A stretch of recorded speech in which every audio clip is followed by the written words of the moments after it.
Can you see my slide moving? Yes, sir. Oh, okay. Good. Yes, sir. Yes. Now I'm going to start talking about our today's topic. Yes, Let's sir. say Assalamualaikum warahmatullahi wabarakatuh. Good afternoon, everybody. Selamat siang. Jadi pada kesempatan siang ini pertemuan tambahan terakhir ya untuk materi atau untuk mata kuliah Reflections on Linguistic Mastery. Dan pada kesempatan siang ini, I'm going to present to you sociolinguistics. And I think topic is interesting, not only for me, but maybe for you as well. But if you are not interested in studying sociolinguistics, that's fine. That's okay. Don't worry. It is for enhancing your knowledge. So, right. So the sociolinguistic is also part of the discussion in applied linguistic, edited by Smith and Rogers, 2020, where you can find the chapter in a page 146 until 163. So it's rather long pages to read, but it contains fundamental information in relation to sociolinguistic as a basic and applicable theory, especially in language pedagogy or in language teaching. Apa sih ada hubungan apa sih sociolinguistic dengan applied linguistic? And now for today's topic, it's written by Herman and Peter in Smith ya. Banyak expert seperti Peter saya lupa tiba-tiba ya, Truth Gills and James Holmes. Nah, itu juga beliau juga berpengaruh terhadap sociolinguistic studies. But for today, we only focused on Carmen and Peter in Smith edition and introduction to applied linguistics. Okay, let's get it started. So let's define what is actually a sociolinguistic. I think that most of you have learned this sociolinguistic previous semester, if you still remember. But now I'm going to recall your memory. So do you still remember that? What is a sociolinguistic?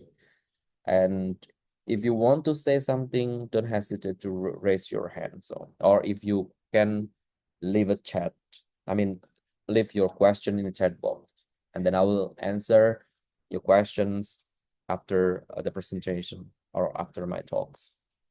Let's say, number one, it's the study of language and society because it's social linguistics. So it's sociology and linguistic. As you know, that sociology or social or society, it relates to people. It relates to community. It relates to society. And then linguistics, of course, it relates to a language. It relates to linguistics, which is the core of language, the study of language as well. So the combination of society and the combination of language or linguistic, put them together. So that's why this study on this topic called social linguistics. And then another definition can be the study of linguistic indicators of culture, for example, like grammar, vocabulary, discourse analysis, pragmatics, phonology, as well as corpus. And it also correlates with power, including ethnicity, gender, ideology, social rank in a community, in a social setting, which is about language events. So the culture and the power also have a proportion in social linguistics. The third one, you can also define that social linguistic is relevant to the explanation of social aspects. of language in a real world. The last one, social linguistics deals with language variation, language change involving diachronic and synchronic language. So for those who did not have a very limited knowledge about diachronic and synchronic, it's related to the language change that may happen for a long time, which is diachronic, and for a short time, which is synchronized or synchronic language change. For example, if you notice that language English has been modified, changed during many years, and it has their period like Old English, I don't know, modern English, and for example, up-to-date English, so on and so forth. And synchronic can be related to language that may also happen only for like a decade, the last 10 years, and then only in a short period of time. So it didn't take much time. So that's why it's called as language change. You can also compare that the language change happened to you and the language change after, maybe when you have reached 10 years later. That can be an indications of language change. Or when you can see, for example, or when you can see the development of your writing text or your text compared in the semester 1, and then recently in semester 7 or 8, I think, yeah, then you can see the development. Oh, my writing when I was in semester 1 is not good, and now it's been improving. I can see the development of my text, which is good. For example, coba nanti dilihat teks kalian dari semester, ada masih nyimpen nggak soal atau teks tugas ya, tugas teks gitu atau essay dulu waktu dikerjakan di semester 1. Terus kalau kalian masih nyimpen teks essay di semester 2, semester 3, semester 4 sampai semester 8, kalian bandingkan, kalian bisa melihat tidak perkembangannya gitu ya. Jadi kalau if you can evaluate your text, that it must be something change during the process gitu. Jadi ini juga bisa dikaji dalam social linguistic, tapi dalam ranah social and language. Oke, jadi tadi sudah saya berikan beberapa definisi mengenai social linguistic. Yang jelas social linguistic itu kajiannya besar, it's huge, a field of language studies, and it's also part of applied linguistics. Kenapa it is applied of linguistics? Karena bahasa dan masyarakat dijadikan satu. Mereka bergabung jadi satu, so that's why it's called social linguistics. And it's crucial in the discussion of applied linguistics. Dan berikutnya adalah the 3 key principles in social linguistics. Jadi ada 3 komponen yang sangat crucial dalam pembelajaran social linguistics. Apakah itu? Yang pertama adalah language variation, yang kedua ada speech variety, and then third one is variant or variable. Jadi ada 3 hal yang sangat menjadi ciri khas dalam social linguistics. Baik dalam studi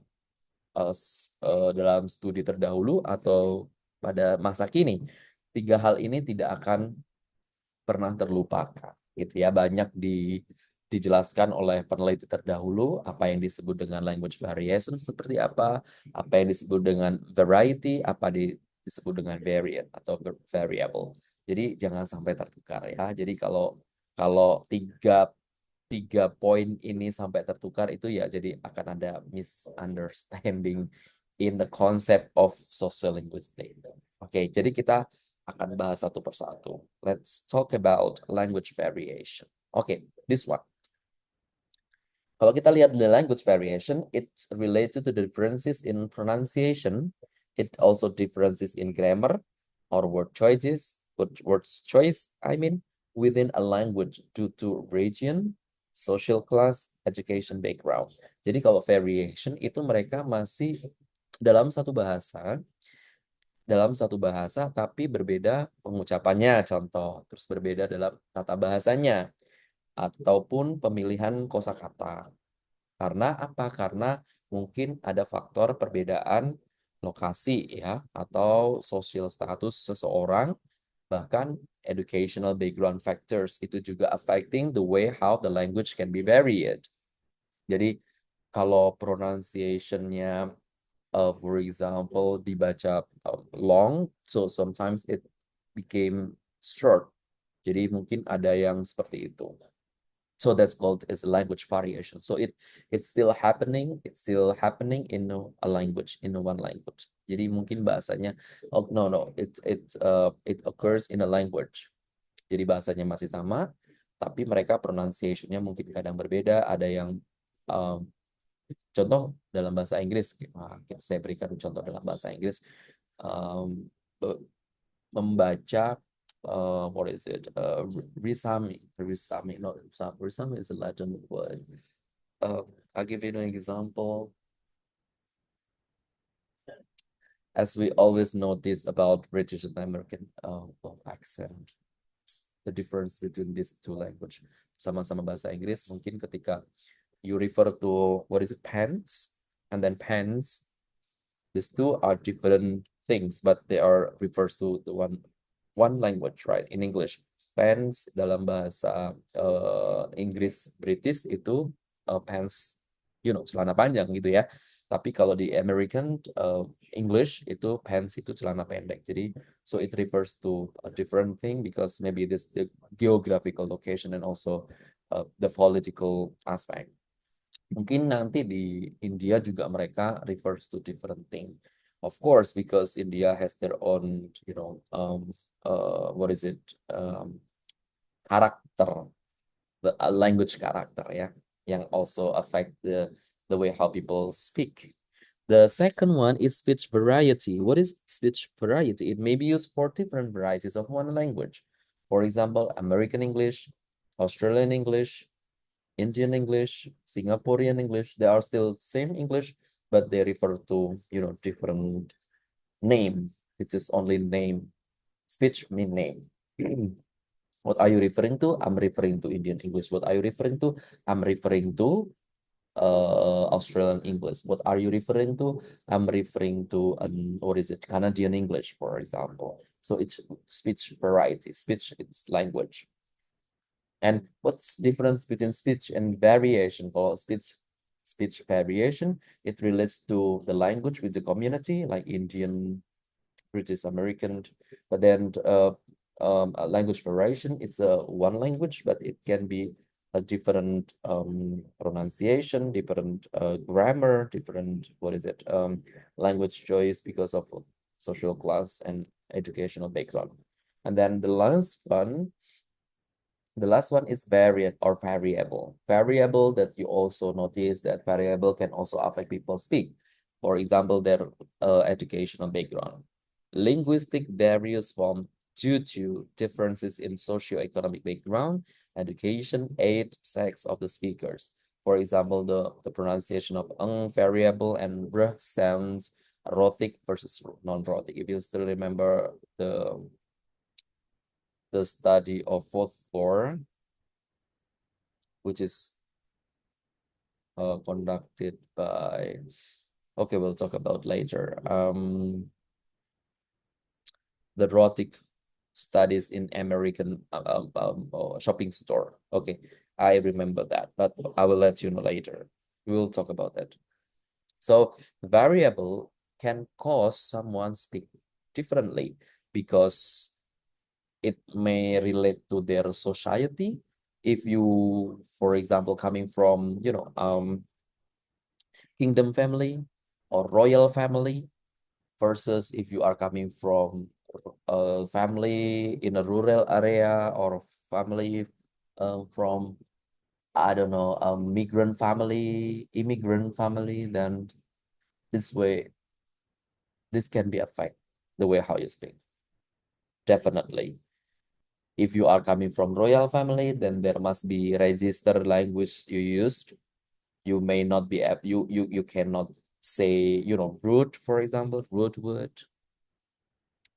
and then it must be showing gratitude to each other, greeting everyone, greeting everything, and there are some rules that must be followed by the royal family members. So this is because of their social background. And if you are studying at university compared to the one who did not have chance to study at the university level, then it can also affect the way how people speak, the language choice, the turn taking adjustment process, and then um, whom you are talking to. You can see whether I need to use proper language, or I used, very clear meaning language, which has, say it indirectly without saying indirectly. Which one? You notice that you can use that language because of you see the one whom you are talking to. For example, if students talk to their teacher, they may not be polite. The students might not be polite if the students ask teacher with their real names and without excuse me expression, or without salam, for example. So it can be uh can be categorized as a rude because of this variable, which is social distinctive features between teacher and social teacher, students versus teacher. And it also happens differently when you talk to your family members, for example, to your sister, to your parents, terhadap saudara, tetangga, itu juga akan berbeda lagi ya penggunaan bahasanya. Jadi itu variabel. Variabelnya bisa macam-macam. Laki-laki dengan perempuan itu juga variabel. Bahwa laki-laki itu cenderung menggunakan bahasa yang lebih strict to the point, perempuan itu jauh lebih lembut, lebih menghindari untuk pengucapan kata-kata kasar, for example, dan banyak bahasa yang uh, digunakan dalam perbedaan jenis kelamin itu antara laki-laki dan perempuan. Itu juga bagian dari social linguistic, which is variable. Well, see, let's talk about the linguistic variation that happens in Switzerland. In Switzerland, we have for example, 4 languages. Di sana itu ada 4 bahasa ya, tapi yang paling besar kalau kita lihat di map, bahasa yang paling most people speak or spoken by German, by people in Switzerland, which German, which is Swiss German. Bahasa Jerman itu ada macam-macam. Ada bahasa Jerman versus Swiss, bahasa Jerman Austria, bahasa Jerman gitu ya. Ada ciri khasnya masing-masing. Nah, tapi di apa namanya di Swiss ini kasusnya mereka punya 4 bahasa yang berbeda. Yang pertama adalah bahasa Perancis, karena mungkin perbatasan antara Switzerland atau Swiss itu dengan Perancis sangat berdekatan ya. Jadi kalau di Eropa itu, kalau kita mau travel to another country itu very simple. You can just cross the border by car or by flight, plane or by train. Jadi tidak ada ships di sana ya, tidak ada kapal karena semua landlocked. Nah, mungkin perbatasan antara Swiss dengan Prancis, di Prancis itu di atasnya Swiss ya. Jadi kalau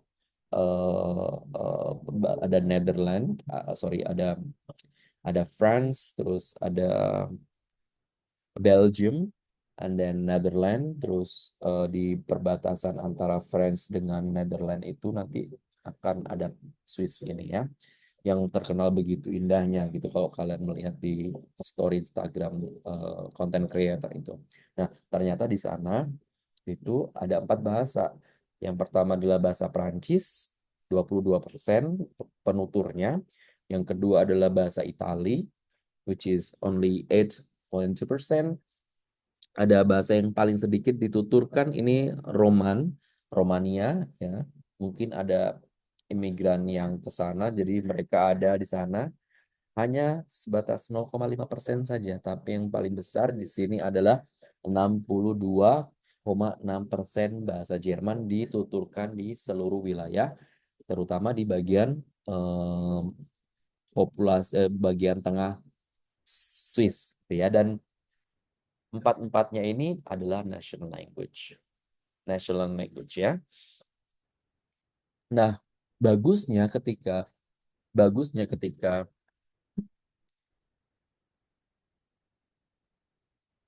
mereka bertemu satu sama lain, antara yang di utara dengan yang di barat, mereka tidak bisa bahasa Perancis mungkin, yang satu tidak bisa bahasa Romania mungkin, and then they suddenly switch to German. So that's called code switching. Ya, code switching itu mereka berubah dari satu bahasa ke bahasa yang lain.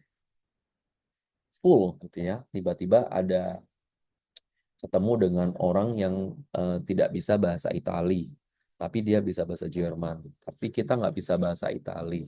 Kita bisa bahasa Perancis, tapi kita nggak bisa bahasa Itali, tapi kita bisa bahasa Jerman.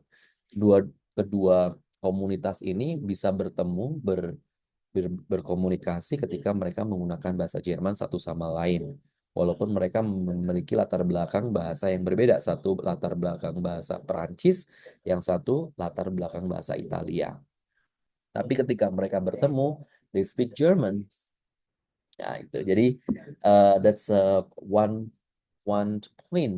plus point for those who live with different various languages in their region. So the basic thing about for language that can switch from one to another is called code switching. Nah, di sini dijelaskan bahwa code switching itu moving from one language to another language within a single utterance, within a single expression, and sometimes even within a sentence. Jadi perlu per switch perubahan bahasa dari bahasa yang satu ke bahasa yang lain bisa terjadi dalam waktu yang sangat cepat, baik itu single utterance atau expression, tapi bisa full ke dalam sentence, full kalimatnya itu pakai bahasa itu semua. Nah, ini tergantung terhadap the user proficiency levels, ya. Kalau mereka experts, maka mungkin bahasa yang digunakan atau switch ke bahasa yang target language itu akan full sampai ke sentence. Mungkin dari awal sampai akhir juga ngomongnya udah switch gitu ya. Dan di sini mungkin kalian pernah mendapat pengalaman juga ketika kalian berada di dalam kelas. Ini contoh di lokal ya, local example. Nah, di dalam kelas itu ada yang berbahasa Jawa, ada yang tidak bisa berbahasa Jawa.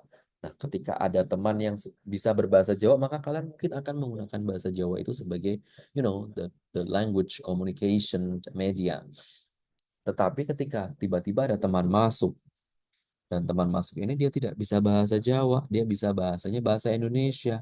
Karena mungkin his or her language-nya itu berbeda dengan kalian. Mungkin native language-nya itu bahasa Lampung, atau mungkin bahasa Sunda, atau mungkin bahasa Melayu mungkin ya. Dan suddenly, in order to appreciate and to respect that other speakers, then you switch, yuk kita ngomongnya pakai bahasa Indonesia. Jadi to make uh, to make that people feel comfortable during the communication. Kadang kita nggak nyaman kalau ada orang berbicara dalam bahasa yang lain dan kita tidak paham. Kita cuma bisa mengandai-andai apakah orang itu sedang ngomongin saya ya, atau apa sih yang mereka sedang bicarakan gitu. Apakah tentang saya dalam hal segi atau segi positif atau negatif. Kita cuma bisa bertanya-tanya seperti itu. Jadi kalau kita bisa berbahasa lebih dari satu, itu menjadi hal yang sangat benefits buat kita. Karena kita bisa, talk to other people, but that people do not understand what we are talking about. Nah, itu juga fungsi dari bilingualism atau plurilingualism. salah satu the beneficial thing about being plural. Nah, jadi kalau mengidentifikasi diri kalian, apakah kalian bilingual atau plural yang bisa men-switch bahasa ke satu ke bahasa yang lain, dan apakah bahasa yang kalian gunakan itu dapat dimengerti orang lain. Kalau tidak dapat dimengerti itu menjadi satu eh, hal yang positif buat diri kalian. Nah, itu tadi berkaitan dengan what is it? Linguistic variation, which is taken, for example, four languages in Switzerland, which is French, Swiss German, Italian, Romance, gitu ya. Kalau dilihat di sini adalah kalau di map, coba kalian lihat di map. Nah, itu ada Romance is a language from the Rhaeto-Romance family derived from Latin. Jadi bahasanya sangat kemungkinan bahasanya sangat kuno. 24.3% of the population do not have one of the four national language as a main language. One of the population. Dialect. Swiss Germans is a term that covers a large variety of Alemannic dialects. And then English and Portuguese are the most commonly spoken foreign language in Switzerland. Kita lihat English. Di sini tidak disebutkan English ya. Tapi yang menjadi catatan di sini adalah bahasa Inggris dan bahasa Portugis itu menjadi the most commonly spoken foreign language, bahasa asing yang banyak dituturkan oleh oleh orang yang ada di Switzerland. Jadi jangan khawatir apakah mereka tidak bisa bahasa Inggris, they speak English very fluent. Ya, selain dia bisa berbahasa Inggris, mereka pick one another language, which is French, Italian, or Romance. Dan plusnya mereka juga bisa bahasa Jerman. Kebayang kalau satu orang tinggal di Perancis, satu orang tinggal di wilayah Swiss di bagian populasi yang berbicara bahasa Perancis. Otomatis bahasa kesehariannya akan menggunakan bahasa Perancis. Dan suatu saat pindah ke di bagian tengah, yaitu menggunakan bahasa Jerman. Otomatis bahasa yang digunakan akan bahasa Jerman. Terus tiba-tiba dapat tugas untuk bekerja lagi atau pindah ke tempat di mana bahasa Italia digunakan di tempat itu. Dia harus belajar lagi dengan menggunakan bahasa Italia. Dan setelah itu mobile lagi ke bagian ujung Swiss di mana 0,5% penduduknya berbicara dalam bahasa Romance. Jadi karena mobility yang sangat uh, sangat ketat itu, jadi a speaker can speak, a different language only in a certain of time, ya gitu. Jadi itu apart from English, acquisition language uh, uh, mastery, gitu ya. Jadi ada bahasa bahasa yang lain.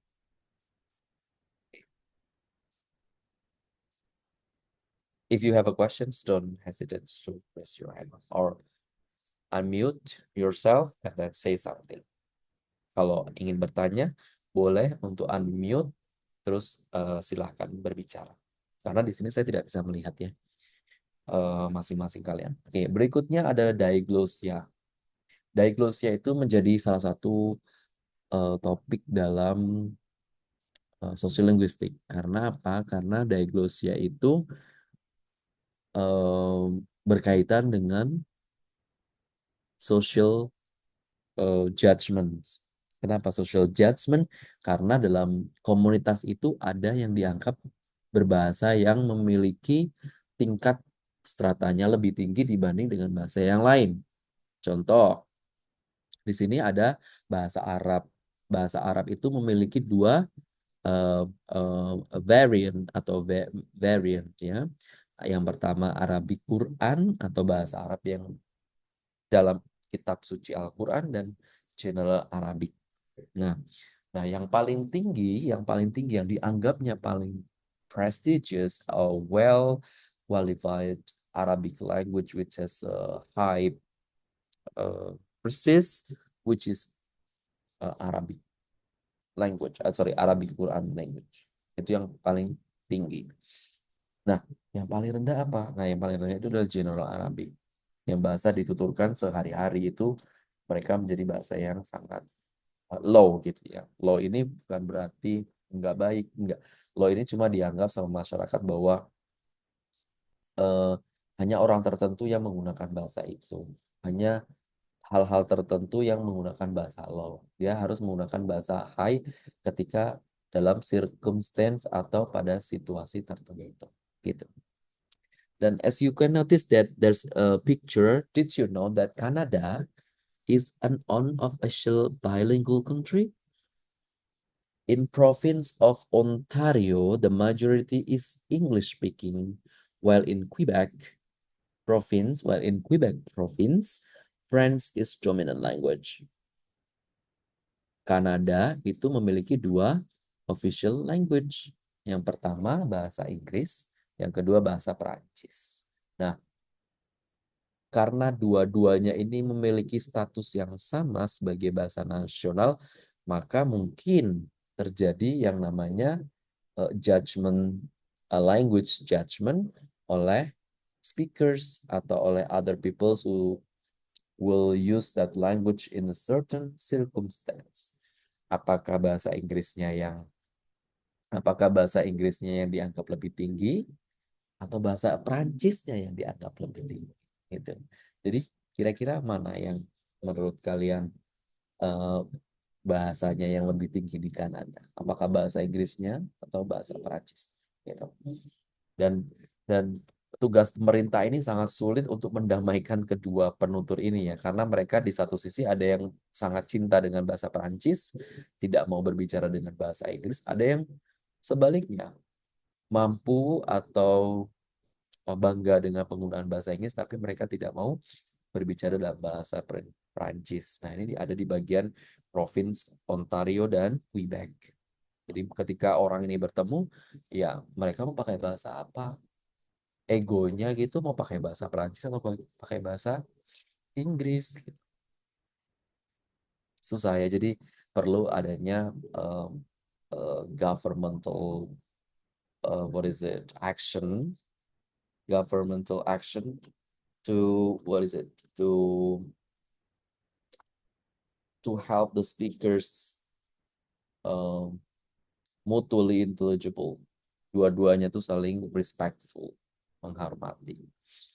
Untung di kita tidak ada, di Indonesia tidak ada yang seperti itu ya. Kalau kebayang semua bahasa di sini sama kedudukannya, bahasa Jawa, bahasa Sunda, bahasa Padang, bahasa Aceh, semua dianggapnya sama. Terus orang akan ego mereka akan menuntut bahwa bahasa saya jauh lebih baik dibandingkan bahasa yang lain. Gitu. Nah, karena tadi di Kanada itu mereka harus ada campur tangan pemerintah dalam um, mendamaikan ya, bahasanya itu mendamaikan atau to make the people feel comfortable to each other when they are meeting in a certain place that which language can be dominant. Nah, maka ada namanya language planning. Language planning itu adalah perencanaan bahasa. Kira-kira bahasa yang paling baik itu yang digunakan yang seperti apa? The language planning, it refers to the promotion and standardizations of one variety of a language. Dia ada standardization, dia ada promotion. Jadi kalau sudah dipromot, sudah di standardize, ini berarti mereka sudah merencanakan sesuatu untuk that language. Nah, caranya bagaimana? Ada status planningnya seperti apa? Statusnya mungkin sedang dalam pembicaraan, mungkin kalau di Indonesia itu harus dirapatkan bersama dengan tim mungkin atau dengan pemerintah yang berwenang, ya. Terus sejauh mana sudah dilakukan namanya research mengenai that language sehingga bahasa itu mungkin akan diakui nantinya. Nah, yang kedua mungkin ada acquisition planning. Kalau bahasa ini kita pakai, terus nanti pengajarannya bagaimana? How children can acquire that language. Bagaimana bahasa ini bisa di-acquire oleh anak-anak karena generasi penerus itulah yang akan bisa melestarikan bahasa itu. So they will focus on children. How will this kid acquire the language that we already decided? So we need to have a good plan in order to make this a language exist. Kalau perencanaannya nggak bagus, ya bahasanya akan hilang. Mungkin di suatu masa atau zaman ketika they do not support that language, maka bahasa itu akan. Terus corpus planning. Saya sudah menjelaskan mengenai istilah corpus ya. Corpus itu kan big data. Kumpulan data yang sangat-sangat besar sekali, bahkan bisa ratusan juta, mungkin bisa sampai miliaran kata yang bisa diakses dalam sebuah tool atau software gitu ya, dalam penelitian bahasa. Nah, sudah ada nggak korpus mengenai bahasa itu? Contoh dalam bahasa Indonesia, sudah ada dokumen tentang bahasa Indonesia, alphabetical ordernya seperti apa, bunyinya akan seperti apa, terus bagaimana kedudukan bahasa Indonesia dalam, for example, publikasi, tulisan, buku. Kalau sudah dimuat dalam cetak media kabar, surat kabar, bagaimanakah bentuknya? Mereka harus menganalisis semua itu dalam bentuk korpus. Mereka harus mengumpulkan data semua itu. Dan it's a very, very hard work. Very long process work. Maka kalau bisa dilaksanakan dengan korpus, maka bahasa itu bisa dikembangkan atau dilestarikan. Berikutnya adalah prestige planning. Nah, kalau bahasa ini kita pilih, bagaimana dengan bahasa yang lain? Cemburu nggak mereka? Terus kalau seandainya bahasa ini kita ambil, seberapa prestiskah bahasa ini dibanding dengan bahasa yang lain? Jadi eh, language planner atau policy maker yang memutuskan suatu bahasa dalam penggunaan di lingkungan sosial itu juga harus mempertimbangkan berbagai macam hal. Salah satunya adalah prestis ya, yang sering kita bahas. Kenapa bahasa A lebih unggul dibanding dengan bahasa B? Kenapa bahasa Inggris selalu dikatakan it is quite important to understand or acquire English for our daily language communication. Ada yang menyatakan bahwa English is a global language. Everyone needs to speak English. Everyone needs to master of English, master of English. Siapa yang bilang begitu? Karena tidak semua orang juga they support that kind of definition, or they will not support their opinion. Karena ada orang yang berpikir bahwa bahasa Inggris itu tidak penting kok, biasa aja, sama kayak bahasa yang lain gitu. Tapi ada yang orang, "Wah, kalau nggak bisa bahasa Inggris tuh nggak hidup gitu ya, mungkin ya. Ada yang seperti itu. Jadi ada prestis yang memang eh prestis yang diambil ketika bahasa itu menjadi bahasa nasional contohnya, atau bahasa resmi dalam sebuah negara itu. Prestisnya bagaimana. Nah, di sini saya memberikan contoh diambil dari iNews ID. I think everyone knows about the development of bahasa Indonesia menjadi bahasa resmi sidang umum UNESCO. Ini melalui proses yang sangat matang, melalui proses yang sangat panjang, kurang lebih mulai dari Januari 2023 sampai November 2023. Ya, walaupun di sini terlihatnya singkat ya, dari Januari 2023 sampai November 2023. Tapi mungkin sebelum ini prosesnya sudah mulai dilakukan gitu ya, mengumpulkan studi research, mengumpulkan koresponden, partisipan in order to complete di registration atau di application of bahasa Indonesia menjadi bahasa sidang umum UNESCO. Nah, kita lihat di sini pada Januari di awal tahun ya, berarti di awal tahun 2023, diskusi potensi bahasa Indonesia menjadi bahasa resmi sidang umum UNESCO. Pada bulan tersebut ya, setelah direncanakan di bulan Januari, berikutnya di tanggal 7 Februari, melalui penyusunan naskah ajuan usulan bahasa Indonesia sebagai bahasa sidang umum UNESCO atau UNESCO. Jadi setelah melalui diskusi, berikutnya ditulislah naskah pengajuannya. Dan di bulan berikutnya, di bulan Maret 29, penyampaian proposal bahasa Indonesia sebagai bahasa resmi sidang umum UNESCO atau UNESCO di depan majelis. Nah, jadi disampaikan dulu proposalnya bagaimana, apa pentingnya menggunakan bahasa Indonesia di sidang umum PBB gitu ya atau UNESCO ini. Nah, berikutnya pada tanggal 20 sampai pada tanggal 10 sampai 24 Mei 2023, sidang usulan menjadi bahasa Indonesia bahasa resmi sidang umum UNESCO. Sidang usulan menjadikan bahasa Indonesia bahasa resmi sidang umum UNESCO. Istilahnya kalau kita tuh defense ya, ujian gitu, diuji seberapa tangguhkah argumen Anda mengenai bahasa Indonesia menjadi bahasa UNESCO. Jadi dites di sana, diuji valid tidak teks-teksnya, penuturnya bagaimana. Itu juga menjadi salah satu faktor ke uh, kesuksesan ya dalam pengambilan keputusan. Berikutnya, pada tanggal 8 November 2023, delegasi Indonesia mempresentasikan usulan bahasa Indonesia di hadapan Legal Committee UNESCO. Nah, jadi ada presentasi juga nih di depan Komite UNESCO. Pada tanggal 20 November 2023, sidang pleno UNESCO memutuskan bahasa Indonesia menjadi bahasa resmi sidang umum UNESCO. Jadi bahasa Indonesia merupakan bahasa ke-10 yang diakui sebagai bahasa resmi ketika sidang umum UNESCO berdampingan dengan 6 bahasa yang lain seperti Inggris, Perancis, Arab, Cina, Rusia, Spanyol, dan 4 bahasa anggota UNESCO, ada Hindi, Italia, Portugis, dan Indonesia. Jadi kita masuk ke dalam 10 bahasa yang diakui ketika sidang UNESCO. Gitu. Ya. Nah, jadi ini merupakan contoh dari language plan ya, yang melalui proses yang begitu panjang, hampir 1 tahun. Dan ini yang terlihat di surface, di permukaan yang sebelumnya status planningnya bagaimana, acquisitionnya nanti bagaimana, corpus planning, prestige planningnya bagaimana. Nah itu juga menjadi salah satu perbincangan dalam diskusi.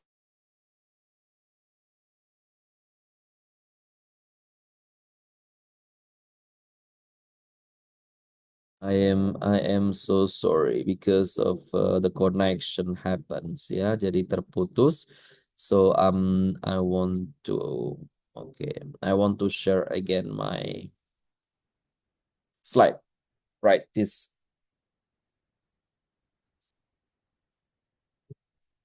Where is my slide? Okay, this one.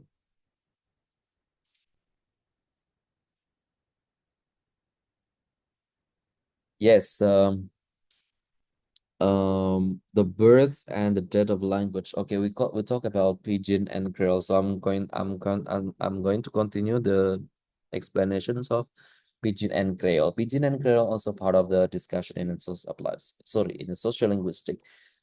Pidgin itu mula Pidgin adalah bahasa yang diciptakan ketika ada orang yang tidak bisa berbicara satu sama lain. Jadi mereka menciptakan suatu bahasa, namanya Pidgin. Ketika bahasa itu sudah bisa diturunkan ke generasi berikutnya, maka bahasa itu menjadi bahasa Kreol. The birth and the death of language. For example, Pidgin versus Creole. First language Pidgin, first generation such as Papua New Guinea. Jadi di Papua New Guinea itu ada namanya English Pidgin. Kalau kalian bisa cek di Google right now, I think you can find out that Pidgin is also part of the language communication medium for Papua New Guinea. In Papua, yeah, of course, they create English with their local language combined into one.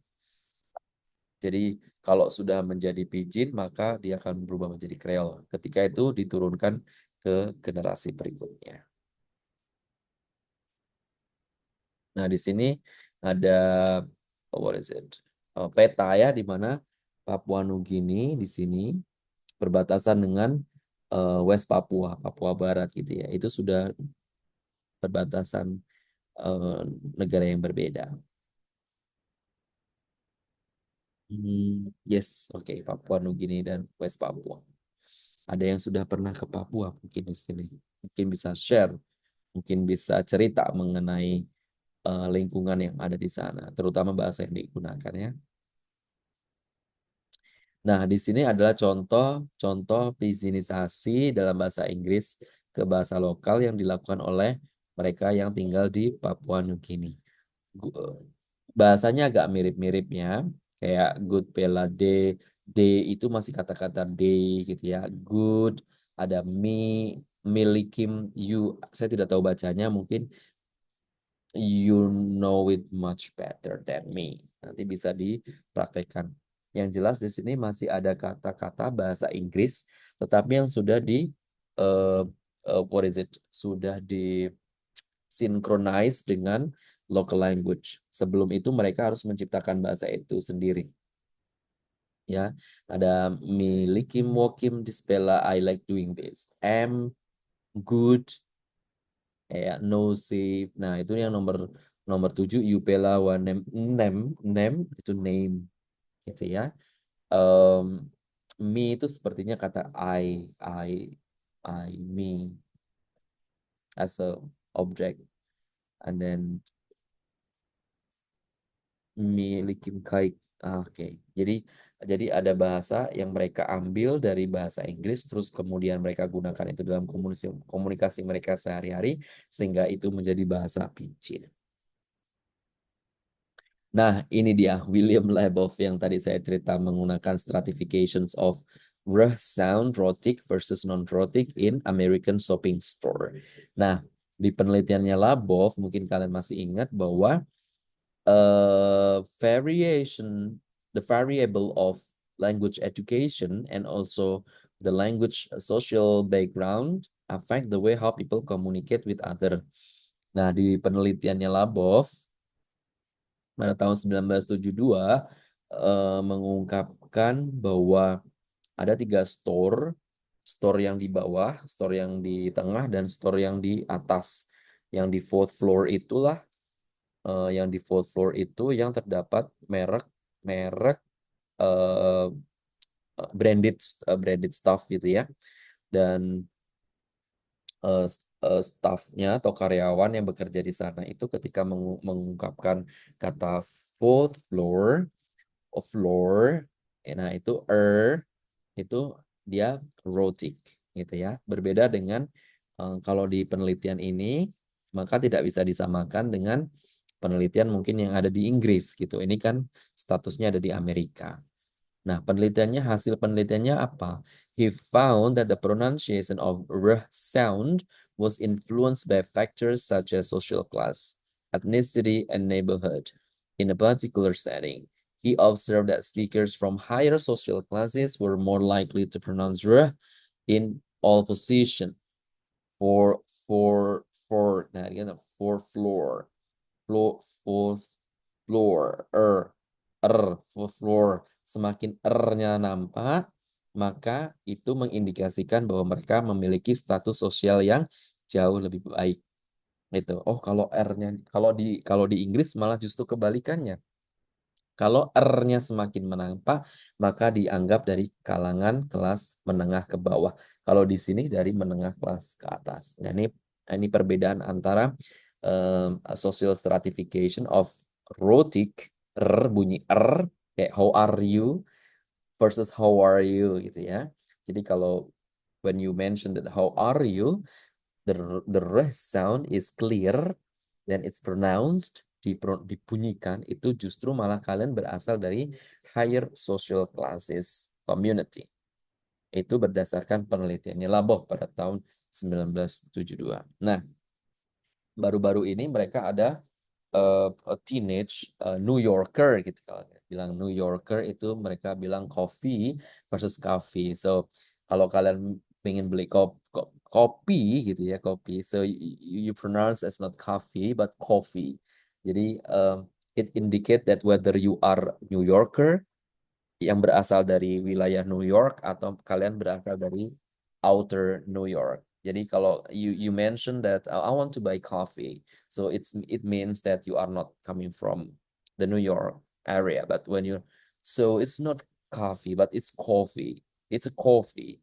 Nah, itu juga indicate that this you are in you belong to a New Yorkers community. Jadi itu juga bisa menjadi salah satu indikasi what is it identity in speaking in pronunciations of a certain word gitu. Nah, penelitian Labov ini sangat signifikan sekali hingga sekarang pun masih menjadi rujukan para peneliti sosiolinguistik ketika mereka memilih untuk mengkaji perbedaan, mungkin perbedaan antara uh, presiden dengan rakyat biasa gitu ya. Banyak studi yang menganalisis contoh presiden tindak tutur presiden A, bagaimana presiden B berkomunikasi. Nah, itu juga menjadi salah satu faktor ciri khasnya Labov karena social class terus educational background itu menjadi salah satu variabel yang bisa mempengaruhi someone speak differently. Kenapa harus ketika berbicara harus menggunakan tangan seperti ini atau mungkin jeda untuk menahan what is it hesitation atau berpikir supaya apa? Supaya bisa terlihat lebih elegan, terlihat lebih knowledgeable, terlihat lebih uh, what is it confidence. Nah, itu juga mempengaruhi judgmental seseorang terhadap performance seseorang ketika berbicara, terutama in front of the public. Nah, ini juga bisa menjadi salah satu rujukan ketika melakukan penelitian sosiolinguistik ya melalui penelitian Labov Social Stratifications of Rhotic Sound in New York Department Store. Right. Setelah kita melihat perbedaan antara rhotic and non-rhotic taken from a social department store in the US, then there is also the differentiation between phonological variable and grammatical variation. Di dalam penelitian Labov tadi bahwa non-rhotic pronouncers tap again the back of the teeth almost like the car pronounced as car common in part of England and the southern US. Hard pronounced as hard. R-nya itu hilang ya. Then the next one pronouncing r as a tap. Car pronounced with a quick tap against the back of the teeth, a resembling cont. Common in Scottish Highland. Kalau kita lihat bahwa di UK itu malah justru R-nya tidak dimunculkan ya. Dan in grammatical variation, for example, AAVE, American or African American Vernacular English, the lexical variations happens quite often. Lexical variation, an American, kita lihat di sini ada contohnya, an American resume is a British CV. Kalau di US itu kita bilangnya resume ya, resume atau CV gitu ya. Kalau di CV itu ternyata dari kata yang digunakan untuk di British English. Tapi di bagian South African itu bilangnya dia biodata atau biodata. Jadi sebenarnya mereka merujuk pada hal yang sama, that the lexical choice between these three communities different. This can be another meaning in that place. That meaning in that place can have another meaning in other places. Ya, kalau kita tidak pernah, kalau we are not knowledgeable or don't have any experience at all about this, then it's getting confused. Alright, sampai di sini ada pertanyaan? Kalau tidak ada, so let's continue to work on issues in social linguistics. We are talking about fieldwork-based discipline of natural environments. in social linguistics. There are some issues that deals with social linguistics. Number one is ideolect. Ideolect, we have also sociolect, we have also standardization and non-standardizations of language. So let's talk about ideolect. Ideolect means individual speaks characters, features in a ways of the speaker speak. For example, kalau kalian melihat dari jauh tanpa melihat, cuma mendengar suara dari seseorang, and then you can identify that, oh, this sounds is familiar, and I can make sure that this sound is from this person. Jadi ada ciri khas seseorang yang kita itu bisa merasakan, bisa mendengar tanpa melihat orangnya, kita tahu siapa yang berbicara. Gitu. So this one is the ideal like characteristic features. Mungkin dari nadanya, mungkin dari I don't know the type of the voice, atau mungkin ada what is it, the loudness, mungkin kalau ngomong tuh kayak orang bertengkar gitu ya. Jadi so that's why it's called as a ideal like linguistic features. And then the second one is a sociolike. Sociolike is a language variety used by a particular social group. Jadi if you join to a certain group of social community, then you have to follow the rules of the language used by that community. So that's called its sociolike. And then standard versus non-standard. Standard or standardization, it's based on the government decision. Then it can be used in a classroom. Kalau di Indonesia, kalau di kita punya standard language-nya bahasa Indonesia yang bisa digunakan di dalam kelas atau English and public examination. Of course, if you are studying English, then you have to use English quite often compared to using Indonesian language, especially during the examination. And it has also the codification. Kalau sudah di standardize, maka ini sudah bisa dikodifikasi. Sudah ada kamusnya mungkin ya, sudah ada buku tata bahasanya begitu. Like the grammar books, dictionary, text of religious and so on and so forth. So people call this as a prestige. Kenapa? Karena ini sudah dibakukan, sudah ada bukunya, sudah ada naskahnya dalam bentuk pidato, sudah ada macamnya, sehingga kita tidak kesulitan dalam menggunakan bahasa itu. Kemudian juga ada stigmatize. Stigmatize itu adalah bahasa yang tidak standar, yang biasa digunakan oleh bahasa ini berkaitan dengan poor atau incorrect language, yang which leads to someone's attitude. Kalau attitude itu berarti ada positif, ada negatif gitu ya. Ini berkaitan dengan judgmental perspective. Jadi kalau menggunakan bahasa itu terus, aduh, orang itu kok pakai bahasa itu gitu ya. So that's judgment person. So that's why because the language is non-standardized. Tapi kalau bahasa mereka gunakan dengan bahasa yang standar, pasti orangnya senyum-senyum gitu karena wah keren ya dia bisa pakai bahasa itu gitu. Contohnya. Nah, this is one of the example of issues in social linguistics that can be one indication of people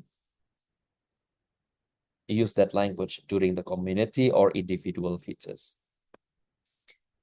And we also have the dialect and accent. Kadang ada perbedaan dialek. Apa sih itu dialek? Apa sih itu aksen? Nah, kalau kita lihat di sini, a dialect refers to a particular form of a language that is characteristic of a specific group of speakers. Di sini ada kata specific group of speakers. Sedangkan accent, on the other hand, especially refers to the way in which words are pronounced. Jadi kalau dialek itu adalah karakteristik, kalau aksen itu adalah pronunciation. Jadi berbeda ya, dialek dengan aksen. When people say they have no accent, it means they are speaking in standardized and prestigious accent. Jadi justru malah kalau orang tidak menggunakan aksen tertentu, maka mereka menggunakan bahasa yang standar. Justru mereka menggunakan bahasa yang standar. Kalau mereka tidak merujuk kepada salah satu aksen tertentu. Oke. Dan aksen itu bisa jadi karena different factors. Number one, region they came from. region they belong to. For example, Northern versus American accent. And then what social class they belong. Kalau mereka berasal dari royal, they have to use a certain accent. And then if they are from a rural, remote area, they may also use a certain accent. And then whether or not the speaker is native speaker of the language. So we can check whether the speaker is native or non-native. So it's based on their accent. And also we have a speech community. Speech communities also deals with the way people speak, often serves to define them as a group. So it belongs to a group of community. And then during the community, you use that kind of language that not commonly spoken in a daily basis. Speech communities are relevant to the group as defined by other non-linguistic means like nationality, age range, gender, tone, or city population. So, speech community itu berkaitan dengan nationality, berkaitan dengan usia. So it's more related to a variable. It's like a variable factors. Like you have age range, you have gender, you have the city populations or town where the people speak that language. So this is speech community. And then social factors.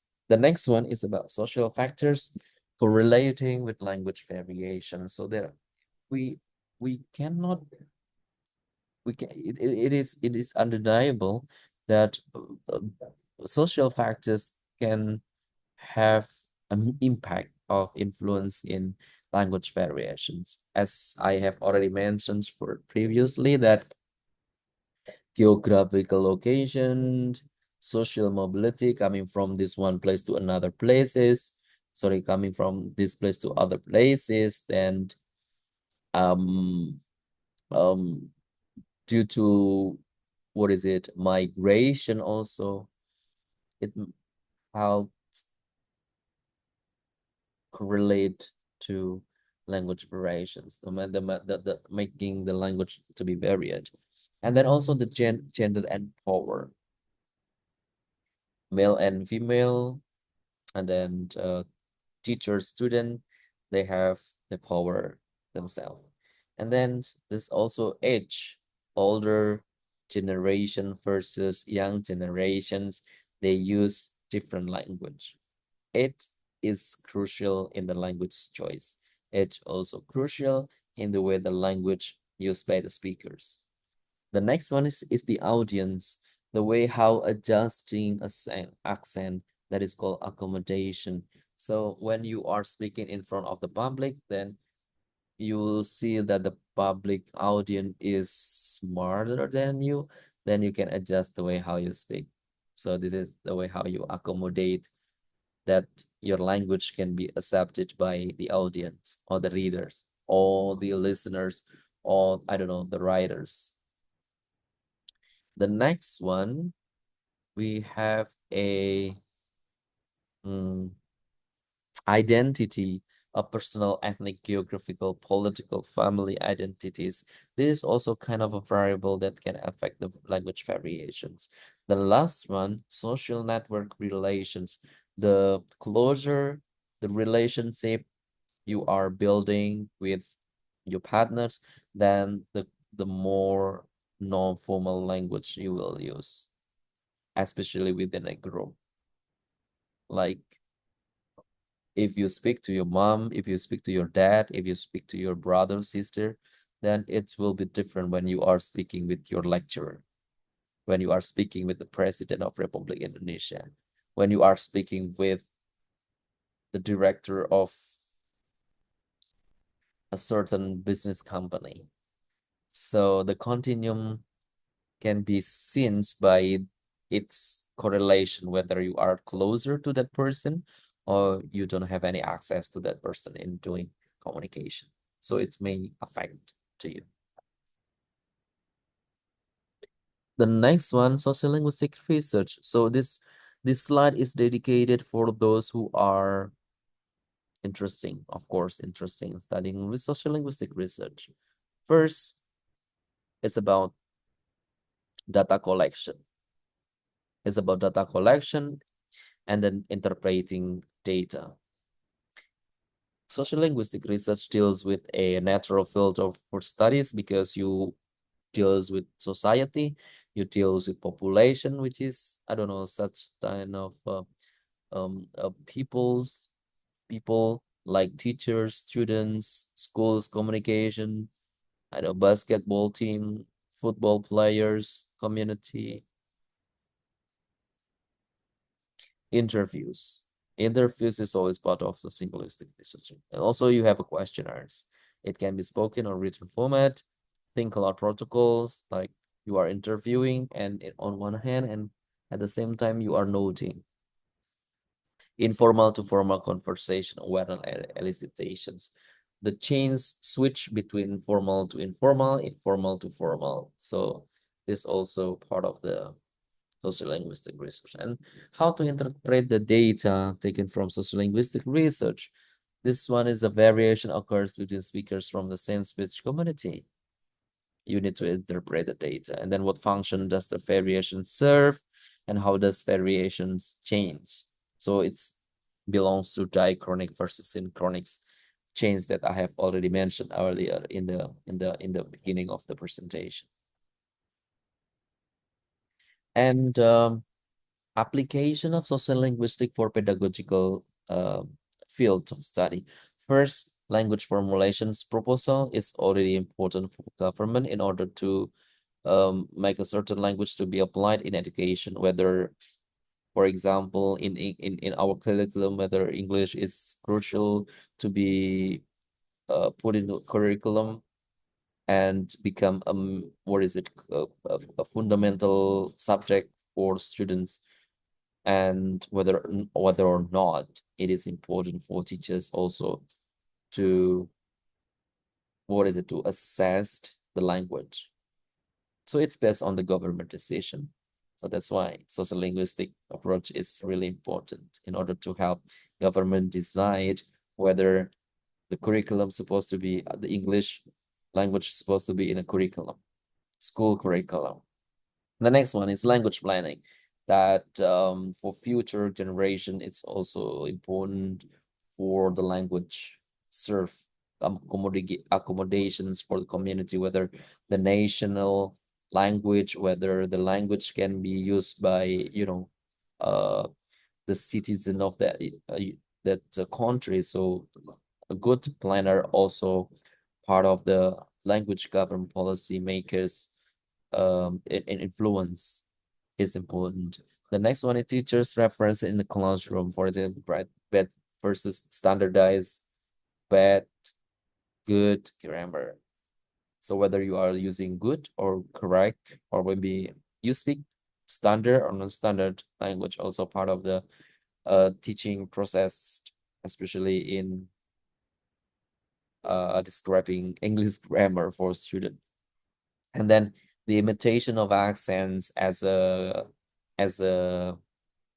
core of a study of social linguistics. Some actors may not original from that country, but then when he or she acts as that person, then he or she has to imitate to speak like that people. So I think it's important to notice about this. And it's really interesting if you can see that accents also, can judge people from their life because of the language used by the speaker is not appropriate at all. So I think that's all for today. Bye for now. If you have any questions, let me know. If you don't have that, I would like to discuss to you about the final, what is it? The final task for you, whether you want it or not. So can anyone say something about willing to have a final examination or not? I'm asking you if you have any questions. Oh, it's Osted. Do you have sorry, do you have in mind about having a final task or not? Coba dijawab di chat box. Saya mau lihat cek ada I need to stop this. Coba ada chat box nggak di sini? Coba kalian kalian chat box di sini. Type,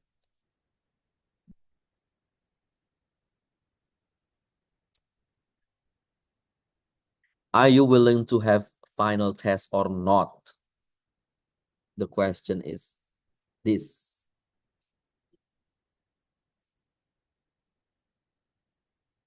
Saya mau dengar. Kalian mau ada tes, ada mau tugas untuk UAS atau tidak gitu. Ayo, yang lain.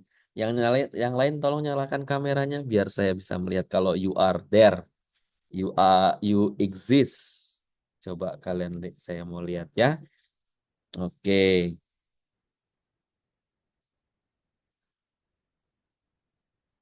Ada yang lagi nyuci, ada yang lagi nyiram tanaman tuh. Ada yang lagi bangun tidur, ya kan? Ada yang lagi ngapain aja nih? How are you everyone? Are you okay?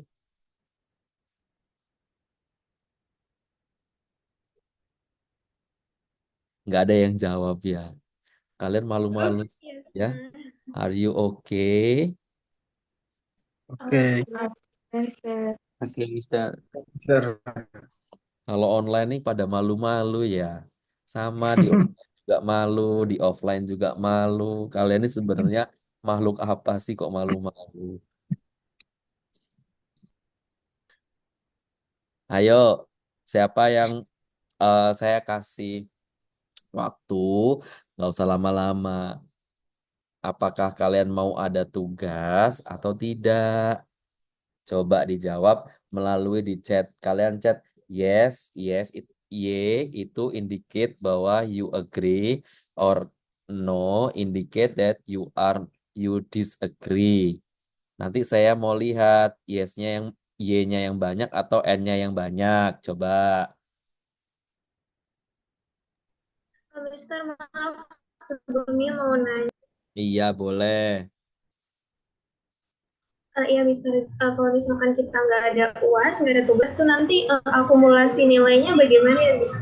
Akumulasi dari kehadiran kalian, keaktifan kalian di dalam kelas, pertanyaan yang sudah kalian lontarkan ke Mr. Dowo, serta tugas yang sudah kalian kirimkan ke Mr. Dowo sebelumnya. Alright, thank you, Mister. Untuk tugasnya itu sejauh ini kita baru satu kali nggak sih, Mister? Iya, baru satu kali. Bagi yang sudah mengumpulkan revisi, terima kasih. Bagi yang belum, ya silahkan kalau mau mengumpulkan. Nggak juga mengumpulkan juga nggak apa-apa. Kan itu kalian. Ya,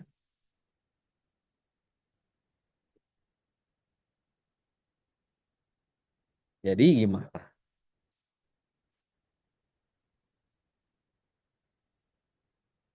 Ini nggak ada yang ngetik ini. Saya tunggu di chatbox ini. Saya nunggu sampai kapan? Yes, oke. Yes, right.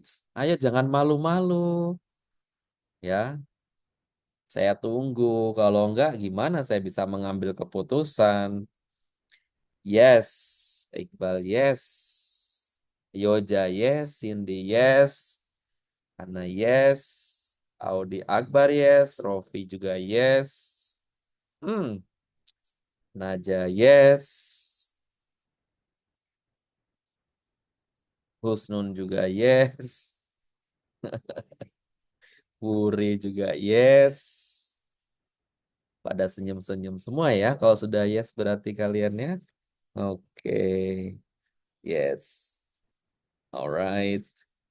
Udah nggak ada lagi yang mau ngetik. Cindi mana? Cindi nggak. Viola mana? Tidak ada suara kalian ya. Yusuf juga yes. Lama sekali Yusuf ngetiknya ya. Yesnya. Oke. Apa nih yang belum nih? Devia. Oh, Devia, you are there. Devia, kamu yes atau no? Ini kayak kita kayak main Squid Game ya. Yes or no gitu kan. Oke. Bisa saya simpulkan bahwa most of you are willing to have additional assignments for the final evaluation. Right? Okay. So let me think. Let me think. During this week, I hope that I can finalize the questions and the instruction the before the end of this week. Yeah, maybe like 1 or 2 days ahead. Nanti akan saya umumkan tugasnya seperti apa. Mostly it's about applied linguistics, of course, but I don't know exactly what can be done through the social linguistic, the applied linguistic issue, whether it is about a format text or written text or speaking format text. Kalau ujiannya lisan, kalian sanggup nggak? Minta ujian, kalau ujiannya lisan satu-satu gitu, bisa nggak? Yakin nggak? Oke, senyum-senyum berarti setuju ya.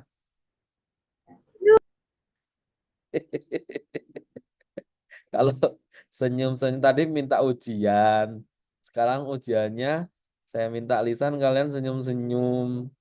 Berarti setuju. No, Written aja, Mister. Mister. Kenapa?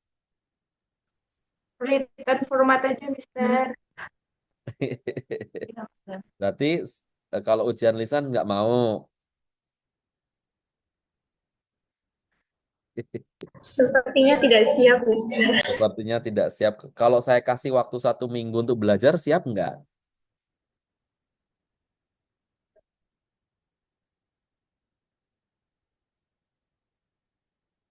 Gimana? Gimana teman-teman yang lain? Gimana teman-teman yang lain? Kalau saya kasih waktu 1 minggu ke depan untuk persiapan belajar, terus nanti finalnya kita tes satu-satu ujian lisan mengenai applied linguistics. Setuju atau tidak? Yang lain, jangan malu-malu. Tidak, Mister. Oh tidak, oke. Baru satu orang Belum yang jawab siap. tidak. Enggak, Mister, belum siap. Oh, Iqbal. Terus siapa lagi? Yang lain berarti siap ya? Tidak, Mister. Tidak, Mister. Mister. Ya udah. Berarti kalau gitu lisan kita lupakan. Berarti kemungkinan assignment-nya dalam bentuk yang lain gitu ya. Nanti akan saya pikirkan. Yang jelas tapi tidak ujian lisan. Gitu.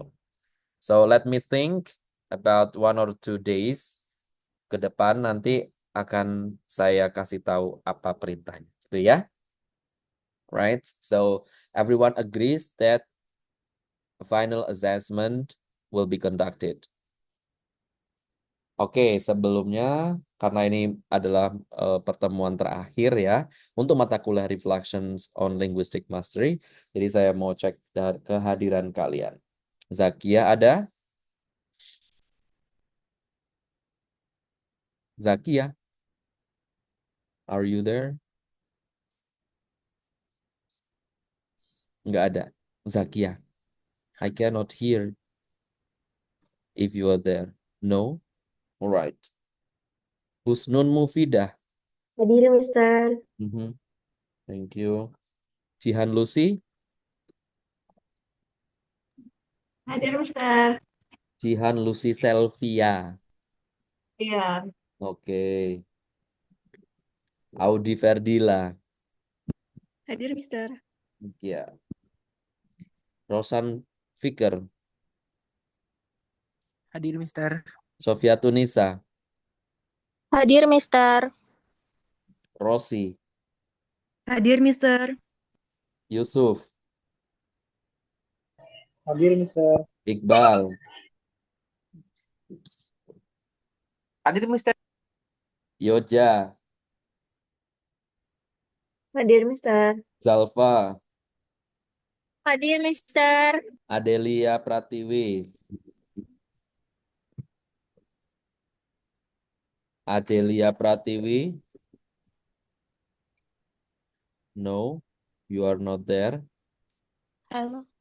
Hadir, Mister. Oh, Adelia ya, ada. Wuri Widiantari, Hadir, Mister.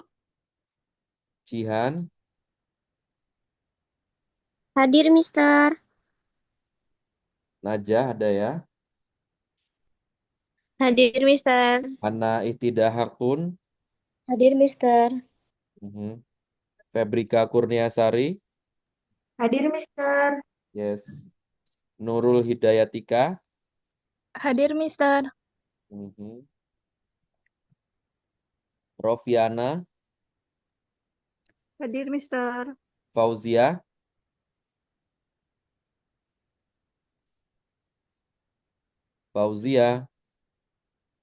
Fauzia, nggak ada. Fauzia tidak hadir. Oke. Ingat ya, kalau absennya lebih dari 3 kali tanpa keterangan, so I'm afraid that you will be failed. So you need to be very concerned. Hani Rizka Pratiwi, Hadir, Mister. Romanda Maulana, Hadir, Mister. Viola Adenza, Hadir, Mister. Vima Desti, Hadir, Mister. Aurora, Hadir, Mister. Destia Putri Nabila, Hadir, Mister. Akbar, Hadir, Mister. Cindy Mayangsari, Hadir, Mister. Devia, Hadir, Mister. Miftahul Hasanah,